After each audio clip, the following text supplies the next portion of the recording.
बिस्मिल्लाहिर्रहमानिर्रहीम। अस्सलाम वालेकुम दोस्तों, नई वीडियो में खुश आमदीद। दोस्तों, वतन की मिट्टी ने ऐसी धात उगलना शुरू कर दी कि जिससे न सिर्फ पाकिस्तान अपने तमाम कर्जे उतार देगा बल्कि IMF और दीगर मालियाती इदारों से भी पाकिस्तान की हमेशा के लिए जान छूट जाएगी। दोस्तों, आखिर ये कौन सी ऐसी कीमती धात है जो पाकिस्तान की जमीन उगलने लगी है और उसे रोकने के लिए आलमी सतह पर कौन सी बड़ी गेम खेली जा रही है?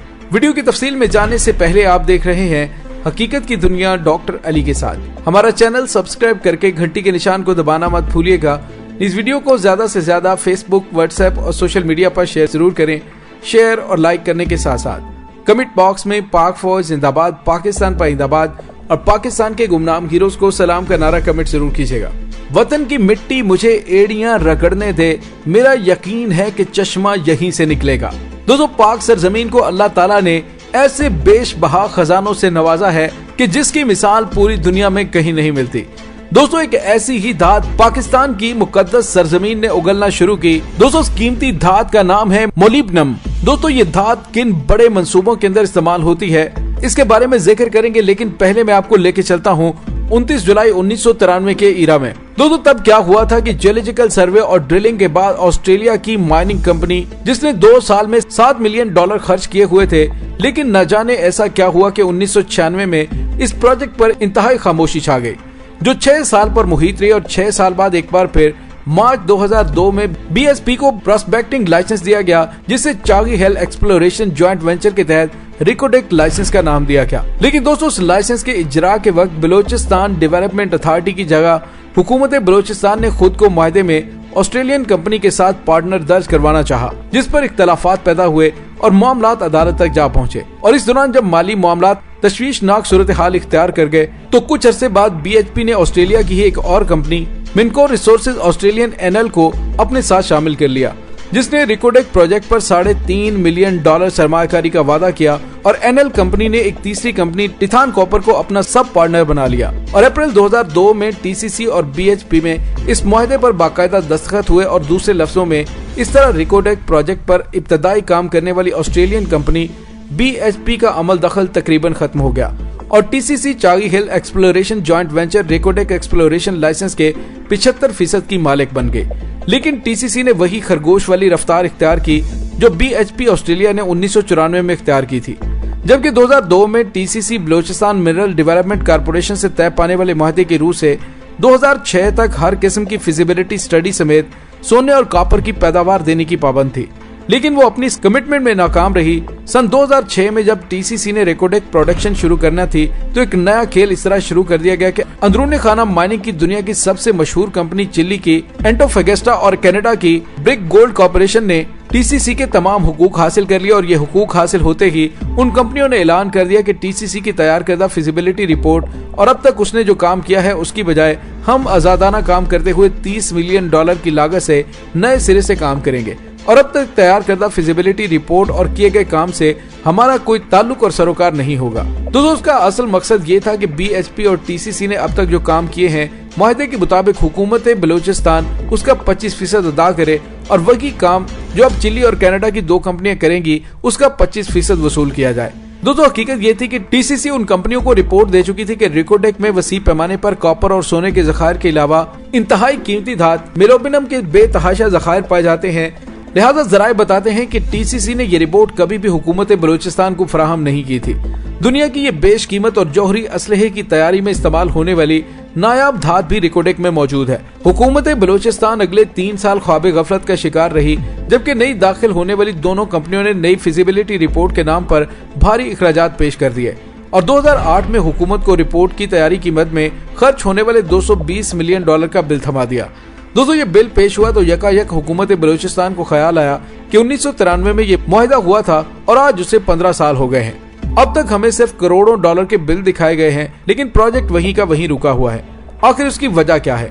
कहीं ऐसा तो नहीं कि कुछ ताकतें नहीं चाहती कि गवादर पोर्ट की तरह बलोचिस्तान सोने, कीमती तांबे और दूसरी बेशबहा मादनियात पर पड़ा हुआ दबीज पर्दा हटाया जाए? दोस्तों हसास इदारों ने मुल्क की सलामती और मौजूदा मुआशी सूरत हाल को सामने रखते हुए हुकूमत को मशवरा दिया कि कुदरत की तरफ से अता किए गए इन जखायर पर भरपूर तवज्जो दी जाए, जिस पर बलूचिस्तान की काबीना ने मुतफिका तौर पर 24 दिसंबर सन 2009 को फैसला करते हुए रिकोडेक प्रोजेक्ट पर संजीदगी से काम के लिए एक बोर्ड ऑफ गवर्नर तश्कील दे दिया, जिसकी सरबराही मुल्क के मायनाज एटमी साइंसदान डॉक्टर समर मुबारक मंद को सौंप दी गई।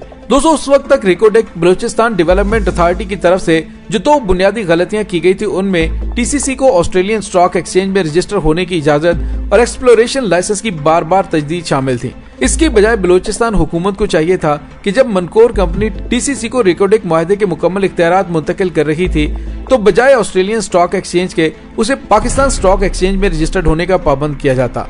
लेकिन नाअहली कह लीजिए या मसलहत पसंदी के टीसीसी की गैर मुल्की स्टॉक एक्सचेंज की रुकनीत की वजह से हुकूमत बलूचिस्तान उस पर किसी किस्म का भी दबाव डालने के हक से महरूम हो गई। टीसीसी का कहना था कि जब बीएचपी ऑस्ट्रेलिया ने यहाँ से जाने का फैसला किया तो उसने हुकूमत बलूचिस्तान को आगाह कर दिया था कि मुआहदे के मुताबिक उनके 75% हुकूमत बलूचिस्तान से हासिल कर ले, लेकिन हुकूमत ने वसाइल न होने की वजह से माजूरी जाहिर कर दी, जिस पर यह हुकूक टीसीसी को मुंतकिल हो गए, जिसे बलूचिस्तान हाई कोर्ट कंफर्म भी कर चुकी थी। दूसरी गलती ये हुई कि सन 2000 में जब उस मुआहदे की तजदीद हो रही थी तो हुकूमत की तरफ से एक शिक ये रखी गई कि अगर कंपनी अपने माली हुकूक दूसरी कंपनी को मुंतकिल करेगी तो हुकूमत बलूचिस्तान को इख्तियार होगा कि वो अपने माली हिस्से को बढ़ा सकेगी। लेकिन जब टीसीसी ने अपने हुकूक चिली और कनाडा की कंपनियों को मुंतकिल किए तो किसी ने भी उस तरफ ध्यान देने की कोशिश नहीं की। टीसीसी की बैलेंस शीट देखें तो उसके मुताबिक मार्च 2010 तक वो $400 मिलियन इस प्रोजेक्ट पर खर्च कर चुकी थी, जिनमें 130 मिलियन रुपए उसने सिर्फ उस इलाके की बेहतरी और दूसरी सहूलतों की फराहमी पर खर्च किए। इसके अलावा $19 मिलियन हुकूमत पाकिस्तान को मुख्तलिफ टैक्सों की सूरत में अदा किए। सन 2008 में रिकोडेक में $76 बिलियन के जखायर थे, जो आलमी मार्केट में कीमतों के बढ़ने से अब $450 बिलियन की मालियत तक पहुंच चुके थे। दोस्तों कहा जाता है कि अगले चंद साल में आलमी तिजारती लेन देन डॉलर की बजाय सोना मुतबादल करेंसी के तौर पर सामने आने का इम्कान है। जिनके पास सोने की बहुतात होगी वही मजबूत होंगे। इसके अलावा रिकोडेक में दुनिया की एक इंतहाई कीमती और नायाब धात मिलोबनम के बेशबहा जखायर मौजूद हैं, जिसकी तौसीक भी हो चुकी है। और जैसे इस धात के बारे में खबर चंद यूरोपीय ममालिक तक पहुंची तो फौरी तौर पर इस मंसूबे को ब्रेक लगाने के अहकाम जारी किए गए। और ये ब्रेक दरअसल उस मंसूबे को नहीं बल्कि इस मुल्क को कुदरत की तरफ से अता किए गए उन खजानों पर लगाई गई जिनके बाहर आने से ये खित्ता अक़वाम आलम के सामने हाथ फैलाने की जिल्लत से बच सकता था और उससे किसी IMF और वर्ल्ड बैंक या आलमी मालियाती इदारे की जरूरत नहीं रहनी थी। और एक और खास और नायाब धात जिसकी खबर ने अमेरिका, भारत, इसराइल समेत चंद दूसरे ममालिक को हिलाकर रख दिया और उसकी अहमियत का अंदाजा इस बात से लगाया जा सकता है कि ये वो धात है कि जो एयरक्राफ्ट, मिसाइल और स्पेस इंडस्ट्री में इस्तेमाल होती है।